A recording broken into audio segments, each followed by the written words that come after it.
You ask Tiger to solve. This deals with linear equations with one unknown. The final result is x equals 5. Let's solve it step by step. Simplify the expression. Expand the parentheses. Multiply the coefficients. Simplify the arithmetic. Group all constants on the right side of the equation. Add 18 to both sides.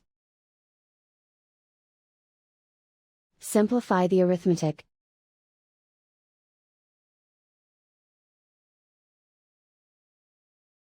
Isolate the x.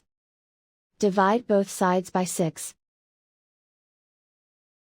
Simplify the fraction.